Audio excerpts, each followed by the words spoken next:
in the San Francisco airport. Okay, we have definitely gone live. Ding, ding, ding, ding, ding. Ladies and gentlemen, live from San Francisco airport, Louise and Malinsky on this live. end. It does look like you're in a bathroom. You look like you're just in multiple doorways, which is probably quite fitting, really. Melanie's in multiple doorways. Imagine that. Imagine that. We don't have to imagine it. We've got the backdrop. Mate, I could turn it around if you want. No, it's perfect. And I could wander over to the airport where they've got, I can't remember what it's called, but they've got an exhibition of jewellery from movies. Like all the kings and queens jewellery and all the fancy jewellery from movies. We'll see what we can do, people. Can you do that at the end? Take people over for a tour? Yeah, I think so. But in the meantime, we thought it would be just fitting, since we always have planes going over, to be in an airport. No, not really. It's not that way. We could have easily, if the Californians ever had Wi-Fi, we could equally easily have done it on the train today, going through the snowy mountains. But we're here at the airport instead. So, lots of noises here. Lots of noises. And what's the energetic in that airport at the moment? It's very funny. The whole trip has been saturated with people on devices, is what I've noticed the most. Is like how very device, like right now I look around and there's 3 people walking, but there's 9 people sitting, 6 of them are sitting individually on devices and 3 of them are sitting together talking. So I just think this whole trip, like I think I mentioned it before actually, going into coffee shops, and there's very few people engaging each other and many people on devices. And I think I also said, that may just be a consequence of winter, and people just want to get out of their houses, so they go to the coffee shop and use it as an office. But I was the same. I got here and I hadn't had Wi-Fi for 2 days on the train, and I was just like, boom, got things to do, quick, get on the Wi-Fi, check my emails, follow up work stuff, and sat there sending Facebook messages and connecting everyone I've got them, know what's going to happen when I get home, and sort out with Mel when we're going to do the show and get on and do the show. And here I am talking to a device myself. And so what does that, because just the fact that people are on devices isn't, it doesn't lead to a logical conclusion. Like lots of people could come up with whatever conclusion they wanted from that fact. Is there anything that comes up about that for people watching the show? Like, is there something that you have a sense of? I mean, I know, like, most people go, devices, they're going to be the death of us, people having these unreal connections, whatever. But I do always, I'm not sure if we should wait for the noise in the background to go away, because I don't think it ever does, but I just want to make sure that you can hear me.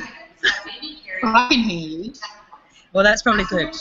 I just remember once when I was in Broken Hill and one of the kids killed himself, and I used to always drive the kids around on the bus, and so we had all the kids on the bus from Broken Hill, and one of the girls who worked with us really closely, and I kind of knew who her connections were, and suddenly we're on the bus and she got this message from one of the boys in the town 100 kilometres away, and they were both friends of the person who killed themselves. But they weren't really that connected to each other. But suddenly this kid out of the blue just messaged her to touch base and see how she was going. And it was at that point that I was kind of like, it's actually not so bad. Like, there's good things about this device, like where people were maintaining more connections, more of their intermittent connections or something, connections that they wouldn't have even communicated with before. On a regular basis, it feels like they're communicating with them on a regular basis. So it feels like there's some kind of safety net in that as well, like where it's much easier to just touch base with people and check in. It makes something available that wouldn't otherwise. And even, I always find it funny now too, like on birthdays, the people who wish you a happy birthday on Facebook. It's really weird. Like, there are people who would never in a million years in the past have sent you a card. Just wouldn't have, you wouldn't have been on their radar for one, and they wouldn't have had your address for two, probably, like kids from school or something like that. And then suddenly there they are on your birthday going, "Yay, great that you're still alive and having a happy birthday, woohoo."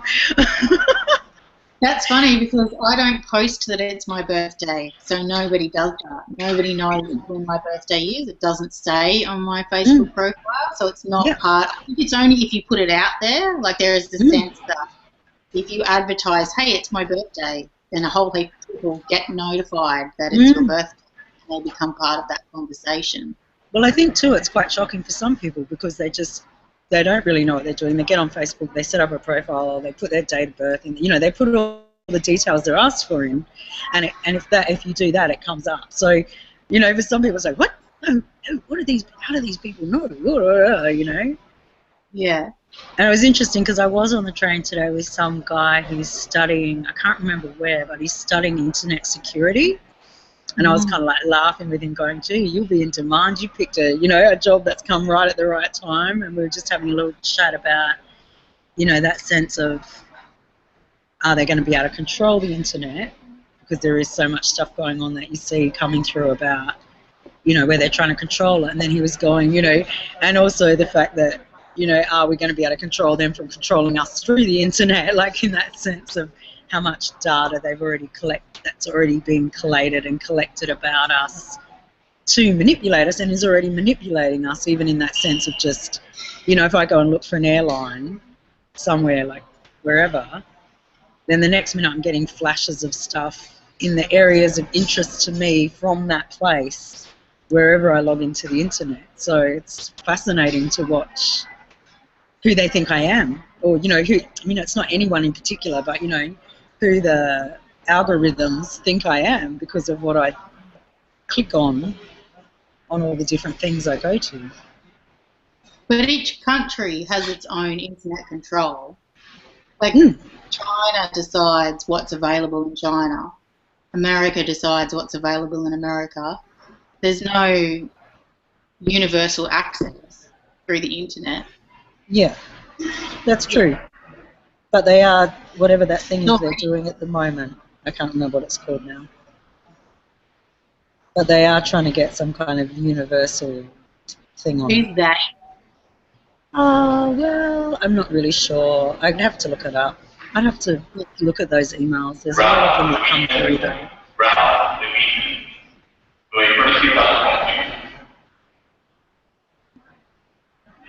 Yeah, so a company is trying to take control of the internet. No, I think it's like a, what do you call it? Like they get together and create the, what do you call it? My brain's gone blank. It's got some acronym, and it's a bunch of countries coming together going, we've got to do something about this, and we're going to be the watchdogs. Attention please. For your safety, do not accept the services of anyone who approaches you. Anyway, we will find that, and I will send it to you. And you can... You're not Oh, hang on, I've just lost you. Go again. I said, did you just hear the notice that they said out loud? I'm not sure what happened. I think maybe I pulled on the string as well with my cheap earphones. The notice behind you, the notice just said, do not accept the services of anyone who approaches you. Oh, yeah, they've been saying that one heaps. Okay. Even when you got off the bus, they were going, don't buy bus tickets from anyone but the bus people. I was like, okay, I wasn't going to, but anyway, that's cool. Yeah. So there's hawkers. Oh, yeah. I'm sure there is. Well, I'm not sure there is here because they're very diligent and stringent on informing people not to play the game with them.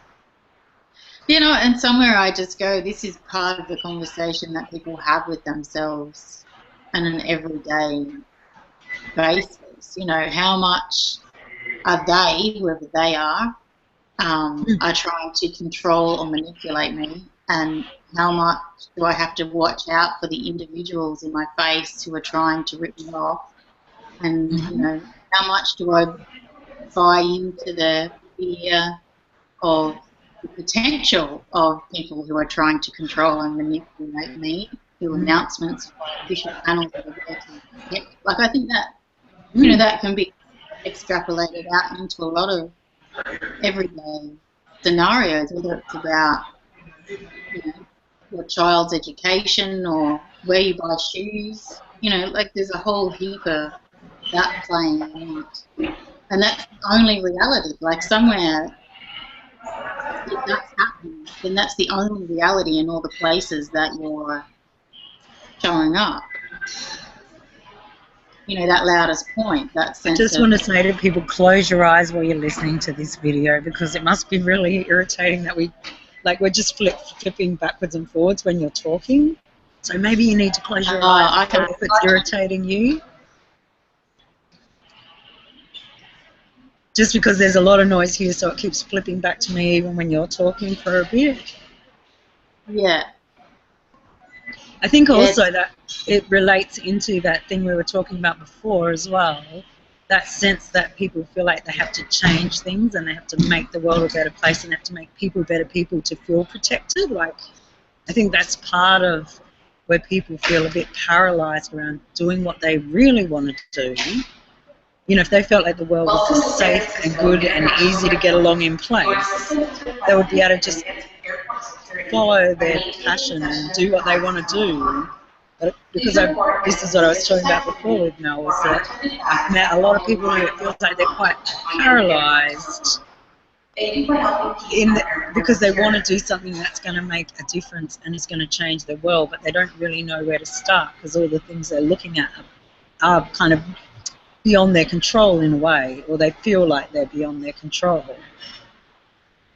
And the conversation we were having before we got on the air was Mel was saying, yeah, but that's their loudest point. Like, that's the conversation for them. That is right where they are, is right where they're meant to be.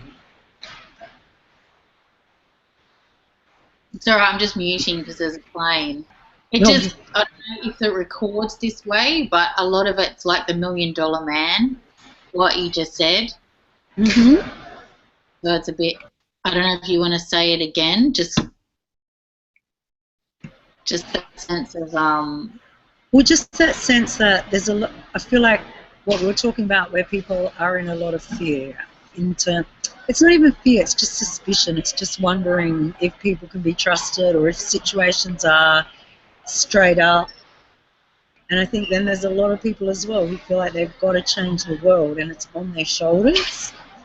And so they're feeling like they can't just do what they'd love to do or be themselves. They have to be on this mission to change the world. And kind of they feel like they have to make the world a safer place before they can even begin to just enjoy being themselves, kind of thing. It's like, and then entangled in that is the fact that they also don't feel like there's very much they can do about the problems that are staring them in the face, their loudest point.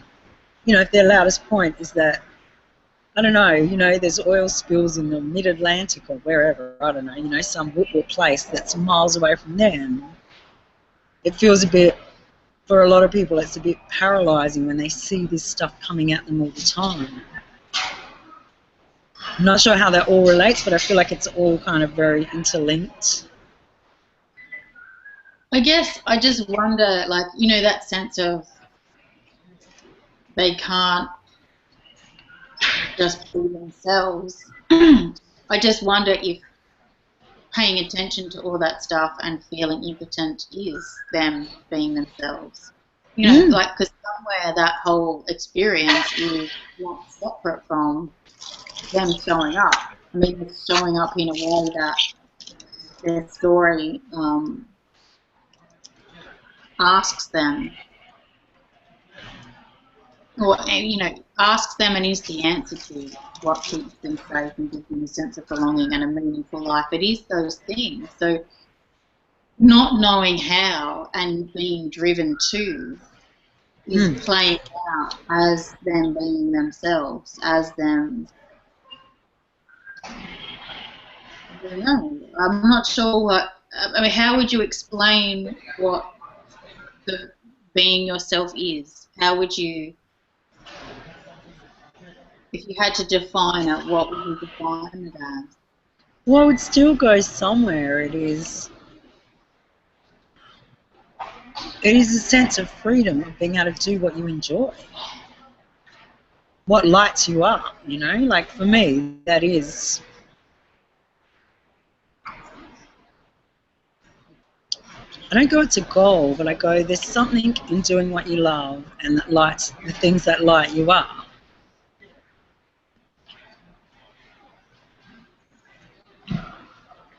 And I say, all right, I'll say it out loud. That is your highest point. You know, like somewhere being able to follow your passion is your highest point. For me. I don't know. Yeah, yeah. And so how is that?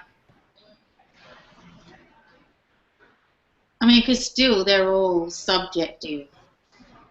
I mean, that person that's following, that thinks they're driven to change the world and doesn't know how, is following their passion. So how is it not the highest point? Like I'm still going, it's still subjective. Like how would you define what being yourself is? Well, I don't know. But I mean, that's what I mean. I mean, I don't know, but I just have been traveling around and listening to so many people going, oh, I just wish I could be more in my passion. I wish, you know, and whatever it is, I could eat the right food, I could be more fitter, the world was a better place so I could make my mark, which feels like them being their creative self. And when I say creative, that's probably not, you know, that's not quite it either, because they want to, I just feel like they want to do more of what they love, but they feel restricted by the situation they're in.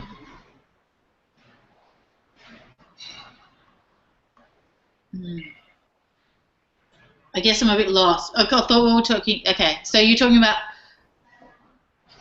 the difference between the person who doesn't have any other passion except being driven to change the world in juxtaposition to the people who have that as part of a collection of things that they are interested in. But I feel like there's two kind of things. One thing is there's people out there doing stuff they don't like doing, and they're going, I wish I could be doing something that was making a difference in the world, because I feel like that's what we all need to be doing, but I can't. I have to do this at the moment.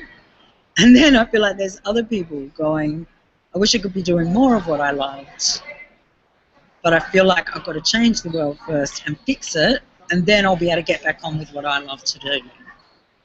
But it feels like everyone feels restricted in being able to really let go and do what they love to do. Like it just feels like everyone feels quite restricted in that sense. And so who do they blame for that? Like who do they give that power to? I just think anywhere. Basically anywhere. You know, like even there was a bunch of guys on the train today just got out of jail, young men. And like they weren't complaining about jail or the government or the courts, but straight away they were on their phone to their girlfriends. And they were talking with them about, oh, come on, babe, you know, like I'm going to do my best now, and and then one of them was like, I find out you've been lying to me, that's it, I'll be making myself go back to jail again. You know, like straight away it's like someone else's fault, and they haven't even done anything yet, but they're getting ready to blame someone else. It felt like, you know, and I'm sure while they're in jail it was someone else's, the police's fault or the government's fault or somebody's fault that they ended up in the situation they were in. It just felt like that. Maybe I'm wrong, but and maybe not all of them, you know, but there was a theme just in the way they were even talking to each other about, you know, if it was up to us, everything would be all right. But because of this whole situation we're in, this whole world that's gone mad, security guards watching me. Yeah, I'm just thinking about that sense of, you know, like when you're in a traffic jam, the reason you get upset with other people is because you expect them to play by the rules. you know, it seems the same in that sense of when I'm walking around in the world, you know, it's not fair. Well, who the fuck said it was fair? Like, on what, whose idea was it that turned around and told you that things were going to work out a certain way? Like, where did you get that idea from? I don't know. There's something in that that makes me go, underneath that is this expectation that things are laid out in this social realm in a way that's fair, and I'm not sure that's ever existed, and I'm not sure it's ever been promised. Like, I'm wondering where those ideas come from. Like, there's this sense that, and they're the invisible ones. It feels like that's part of the invisible thing that's informing people's reaction. Well, and even like the other day when we were, I don't know, I think it was on this show, and I was going, but you said it's a benevolent universe, and you're like, no, that's what you said. That's what you needed to make you feel like it's all right. And then I go, well, you know, in as much as there's people going, oh, it's the whole universe's fault, there's the other people on the flip side and the new agey kind of on, or the spiritual side or whatever, going, you know, this is an abundant, kind, caring universe. It's benevolent. It's going to look after me. But, you know, they're doing it, you know, there's rules to that. But, you know, it's kind of the flip side of that where it's like, if we can get it right, that will be so. But yeah, even that, it's like, it's the polarity of the other one, because it is just like everything's going to be good and everyone is going to be looked after, and there is some fairness or some way of working it so that everyone gets what they want. But it's the, you know, it's the same thing in reverse, if you like. And it's kind of based, like, I think there's a couple of things. One of the things is that idea, that second idea, is the reward and punishment fairness. And when I say social fairness, I'm talking about the things that make sense, that we can see, that we judge. They're all culturally biased. So that sense that, you know, a child will have a parent that looks after them in a particular way that we culturally recognise as benefiting their experience, blah, blah, blah. That's social fairness. You know, whereas that kind of universal harmony doesn't work on the same social fairness. It doesn't manifest as social fairness. The harmony of the universe is not about, like you say, benevolence, in that sense that the things that I think matter will work if the universe is benevolent, then I'll be able to see it. You know, like, I think the harmony of the universe is a bit more complex than that, and the benevolence, you know, that's how it looks for you. There is a sense that benevolence will manifest, but not in ways that you can make sense of. You know, the benevolence is often in ways that we can see in hindsight, or we may never see. Like, they may never be made visible, but it does kind of exist in there. It's just not on that social fairness. You know, that picture of people being nice to each other, whatever nice is meant to be. Yeah. Yeah. Oh, there I am again. I was trying to mute the microphone, but I don't think I unmuted it. I am getting so tech savvy. Anyway, I just also, like, this is totally ridiculous, but I'm going to throw it in anyway. People, go on the Perfect Present course. We've got the most fantastic interviews. I love the interviews on the Perfect Present course. But not only that, I've been doing the course myself. And Mel's writing is fantastic. I just have to say, as a daily dose of sanity, it is very entertaining. Not that it helps my sanity, but, you know, it's entertaining to see that some other people in the world can see things from the same viewpoint. But I still have to go on. I'm sorry about the Carousel of Happiness interview and Anne White's interview and Rhonda's interview. I'm so excited that so many people are contributing to our show. It's very exciting. And just so you know, we might have another sneak interview in the show next week, if we're lucky. Oh. Weird. Secret. Well, because Una's picking me up, and we might get to interview Una. Una, that was exciting. Yes, Una. Did you see my little puppet there? Yes, Una. I'll draw eyes on it for next time I use it. Cool. And ears. Oh, sorry. Yeah. And little ears. Stick some ears on there. It's a bit hard to put ears. I'm having trouble with my own ears at the moment. Oh, But I've tell got me face. about hello. Ow! You just take your face off the computer. In fact, oh no, there you go. Because there's a little picture of Mel in the corner. I get to eat her face off. I'll be so excited to see her tomorrow. Eat her face off. I'm excited. You know, but we're not going to be home until the afternoon. Oh, yeah. Oh, you're not going to be? Yeah. That's I'm right. gonna be You won't be coming to Byron with me. You won't be coming. Depends what time, unless you want to pick me up from the art gallery on the way through. The art gallery in Gold Coast. The regional art gallery. Keep me in the loop where you are, miss. Keep me in the loop. I Or will. will you have a phone with you? A device? I can receive things, yes. She can receive things. Oh, also, I've got a fabulous gloving thing that isn't me, obviously. You can see it's not me. I've got a fabulous video of a young guy doing some fabulous gloving, which that wasn't a good example, but you get the general idea of it. Oh, my goodness gracious me, Horatius. So I think while we're on here, I just had this Your attention, please. The USO Center invites all military personnel and their families to enjoy the facilities located on the mezzanine level of Terminal 1. I'll just do some more tatting while that. Please call the USO on hang on. the telephone. Oh, I'm getting better at it. Woo! Woo! I like the last bit he did. It went something like. I'll have to work on that one.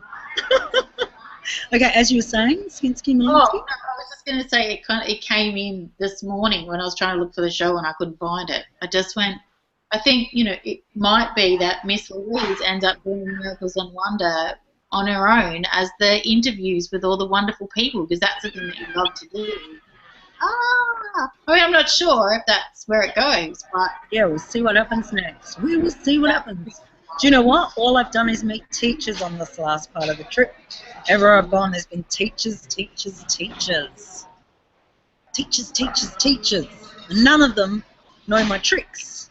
Finger in your nose, finger in your ear. Finger in your nose, ear. Nose, ear, nose, ear. Anyway, we'll get back to that later. Oh my goodness, what have I got in my pocket? Thank gosh, it's not a pair of knickers, it's a hat. Actually, here's the knickers in my bag. Man, I need clean socks. Can anyone lend me some clean socks? I won't be able to take my shoes off on the airplane for bloody 15 hours. You got stinky feet. Ugh, my shoes, they just are like an old washed out snowplow. Anyway. Have you got oil? Oil, yeah, but you can only put so much oil on and then it's just ridiculous. Really, it's like my socks are like this soggy, oily, sweaty, muddy kind of concoction of I don't know what. It's just not right, people. It's just not right. You can't wash them and hang them out the window while you're up there. Well, the aeroplane, yeah, that's really going to work. But I just must do an ad for the California Zephyr train, Amtrak. They're the bomb. If you've got to travel in America, I say go by train because it's really beautiful. You get to see lots of countryside. Oh my gosh, I should get them to sponsor me. Maybe next time. Maybe next time. And I made it through Denver without a hitch. I was so excited. Third time lucky in Denver. Made it to the airport, 5 hours to spare. Oh my gosh, what a journey. It's been incredible. But that was the other thing I was going to say, is also I could talk about this journey in a completely different way. I was just thinking about it because I texted my brother something and he texted me back some random thing that was kind of to, what really happened somewhere and what the TV said happened kind of thing. And I wrote something back to him about, the virtual world is only, our own imagination amplified kind of thing anyway. And I was just thinking about, I keep going, I'm having a great time, but, I could focus anywhere on the journey and go, maybe it wasn't so good, or, maybe it wasn't, I don't know, maybe that connection wasn't that exciting. I don't know. You know, you could take anything and look at it from anywhere, from any angle you want. So I'm just thinking about in terms of everything, the story I'm telling about people or whatever, their story about their own life. It's like we all choose the angle that works for us. It's just like those news reporters. They choose the angle that works for them. But even like, I don't know if anyone's ever had the experience where they've had an amazing encounter and then over the next couple of hours you start second guessing the amazing and a whole another story comes in. So even if the experience itself was magical, there's this place that your sensibility takes you that feeds it into more evidence about, you know, how people are trying to manipulate you, or how it's unsafe, or how you can't trust yourself, or, you know, whatever the thing, that second guessing, that doubt thing that comes in afterwards. And it's a really interesting thing to become aware of if that's something that's playing out. You know, if the experience itself was fun, but then if you are left alone with it for long enough, it turns into a hitstorm. Well, that really makes me think too about, you know, I mean, it's really amplified when you're traveling as well, I think, because, you know, you have these amazing encounters with people, and then the next time you see them, it's in a different kind of setting, or, you know, it's different, and there is a real sense of, did they even like me in the first place? Like, what am I doing here? You know, because the first encounter seems like often, you know, the first connection is very, whoa, and it's all exciting, things are happening, Then the next time you see them, they're just getting on with their life, and kind of things have taken over, and there's other things going on, and it's like, oh, okay, hang on, am I meant to be here? Did you really want me to come here, sort of thing? Like, here I am. What do I do? What do you want me to do here now? Waiting to see. And even that sense of where I've had a great time with people, but, you know, some of the things that have been going on around me, I don't know if I would want to be around that all the time. And then they're really excited to be in your space, and it's like they want to make plans to come and visit you in Australia or whatever it is, and you kind of go, oh, how would that go down? Because I wouldn't, it's just really interesting when you're traveling. It gets amplified, I reckon. And even on the train, you know, you sit down next to someone, blah, blah, blah, you share all your, not your intimate details, but key points. Oh, that's interesting, and it feels like a good connection. And then it's like, oh, it goes into some lull. You know, like you're on the train for how many hours sitting next to each other or whatever, but, you know, and then it kind of picks up again about something, and then it kind of lulls off again. And, you know, you could take any of those points and go, oh, well, that was a really good connection. Or you could take any of those points and go, well, you know, half the time they weren't talking to me, and it felt like they were ignoring me, and I don't know what they were, you know, they're off in their own world. Who knows what they thought of me? I think it is about how do we share space with people when we're not explaining and being told what's going on. You know, how can we be silent? You know, like it's the same thing that we talk about just in our relationship, that sense of, you know, the story we make up about what the other person is, why the other person is acting in a particular way is our own story. And I think that it also works in reverse, especially when people are saying what they mean. You know, like when someone says, I don't know, like I got an email from the woman I was staying with, and she was kind of going, oh, you know, I wish you hadn't done that. That table was a family heirloom. I wish I got it back before you gone, or whatever. And it was, you know, it felt quite boom. I don't know, you know, like that thing of when people are saying what they mean. Like they're just saying it because they want you to hear it, not for any other, you know, like not because they hate you now, or, you know, they're disappointed or whatever it is. They may or they may not. But she was just saying it because she wanted me to hear it, and she wanted to make sure that I knew how important it was for her to hook up with the other woman to sort it out, sort of thing. You know, but I could have sat back and made up a whole story about what was going on for her and what that meant about me and But, you know, then in the next email, she's like, oh, I'm sorry, I hope that didn't sound too harsh, la, la, la, la, la. You know, like, I don't know, but all of it is just our own stories too. Yeah. Yeah, and it is about, you know, there's a part that you're allowed to feel. Like, if you get an email that says something that feels harsh, it feels harsh. You know, and letting it just feel harsh is a beautiful thing. And then knowing, you know, because that's just the feeling that comes up for you, and then knowing that that truth that that person is putting on paper is just what it is. You know, it's nothing more. And if you need some clarification, you can communicate that. You know, you don't have to live with it and resolve it and make sense of it for other people and clear their energy. Like, that feels a very busy sense of how to be with something.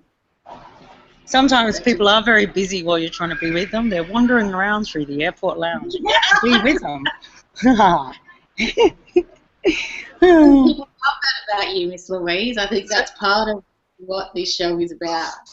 Oh, what's that? This show is about You're very busy. You love to go around and show people things, and that you're in places that are exciting. Oh, hang on. There we go. Oh, hang on. Like, there we go. Joseph's of Hollywood, Jewelers of the Stars. Here we have the jewels from Cleopatra. Here we have the jewels from Gone with the Wind Mouse. It's Gone with the Wind Mouse jewels. How exciting is this, people? We're going on a tour. Oh, look at this. This is special. Look at that necklace there. Shanghai. Remember once me and Mel walked through here? I remember that. Here's Rita Hayworth's fabulous snake jewelry. I don't know if anyone's got any requests. They better put them in now. Oh, look at Greta Garbo's maquette. I like that. Hang on, you can't see it yet. It's that one over there. That beautiful. Is that what you call it? Maquette? I think it is. Marlene Dietrich. Okay, people. We're going straight to the crowns now, except for the crowns of popular exhibitions. We'll just wait until someone gets out of the way. Crowns. That's very cool. Just watch out for people now. Do we have anything else to say about people? We're just going through all that glitters is gold. Ooh, look at that armband for all you Vikings out there. Can you see that one, the armband? It's very impressive. Very impressive. Some more chunky bits. Chunky Bits by Marilyn Monroe. Oh, and here we have the Jungle Book. Yay! Ah. And some more crowns. Fabulous, people. Well, now we've done a tour. And, what about a sword? Oh, yeah. You can never go past a good sword and a belt. The belt's pretty impressive, chainmail. Anyway, now we've had some really bad close-ups of me. Some really interesting blurry manoeuvres of jewellery. We think we'll go back this side of the building. You're actually looking quite stunning today. Oh, do you know what, Mel? I just can't hear you. Go again? I said you're actually looking quite stunning today on the screen. Fabulous. I saw that when you were walking past and wondered what it was. It's my message to everybody. Indulge in your life, whatever it looks like. Oh, dear.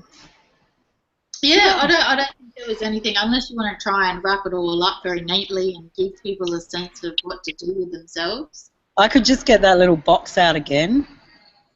Okay. And put it in a little box, which I will be putting my earphones in a minute. I'll be putting them in a little box. And nothing like having some lolly machines behind your head. Yeah, so to wrap things up, we'll put them in this little box here. Oh, lollies. Whoops. Okay, we're getting funny looks now. serious. I'll send airport security in a minute. Well, I've got a present for you. Yay! And I've got a present for you from Miss Becca. Cool. And it's so exciting. And don't tell Cam, but all he's got so far is caramel brulee chocolate balls. Ooh. Don't tell Cam yet, it's a secret. Okay, he'll be excited about that. He might get a cake, but I don't think it'll last, actually. Attention please. For your safety, do not accept the services of anyone who approaches you offering ground transportation. Solicitation of Do not get limousine, ground taxi, in your or transportation. services is prohibited. This is a place for air transportation. Do not get ground transportation. Okay. All right, people. Well, Mel, maybe you can wrap it up. Oh, well, wrap it up. Oh, I thought you were going to go. There